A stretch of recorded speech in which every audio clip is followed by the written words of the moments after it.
নমস্কার বন্ধুরা, সাতকাহনে আপনাদের সকলকে স্বাগত। চলে এসেছি আজকে একটা নতুন ভিডিও নিয়ে। যদি ভিডিওটি আপনাদের ভালো লাগে একটা লাইক, কমেন্ট আর শেয়ার করবেন, পারলে চ্যানেলটি সাবস্ক্রাইব করে নেবেন। শুরু করছি আজকের ভিডিওটি। আরও একবার মানুষকে চিনলাম। অমায়িক ব্যবহার, মিষ্টি কথা, শান্ত স্বভাব, মুগ্ধ করার অপার ক্ষমতা আর অসম্ভব ভদ্রতা, তারই আড়ালে লুকিয়ে রেখেছে একটা কদর্য রূপ।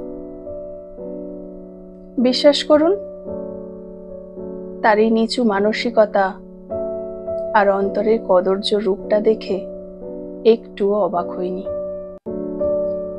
আমি মনে করি মানুষ চেনা আমার কাজ নয়,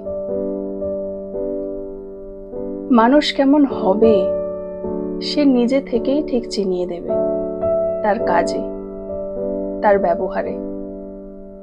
আসলে হয় কি, আমরা বাইরের মোড়কটা দেখেই মুগ্ধ হয়ে যাই।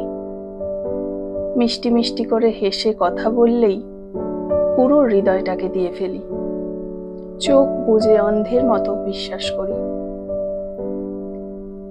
এগুলো আমাদের ভুল নয়, বিশ্বাস নিয়ে বাঁচাটা আমাদের স্বভাব। পরে ঠিক বুঝতে পারি,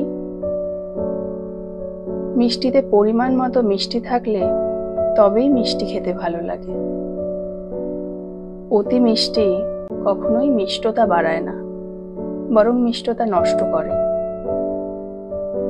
ভালো মানুষের আড়ালে তার এই খারাপ রূপ, এটা দেখে যা বুঝলাম, নিপুণ অভিনয় করার মধ্যে সত্যিই ট্যালেন্ট লাগে। মুখের মিষ্টতা দেখিয়ে কিভাবে নিজের স্বার্থ চরিতার্থ করতে পারে, কতটা ছোট মন নিয়ে উদারতা দেখাতে পারে, মানুষটার সাথে পরিচয় না হলে জানতেই পারতাম না।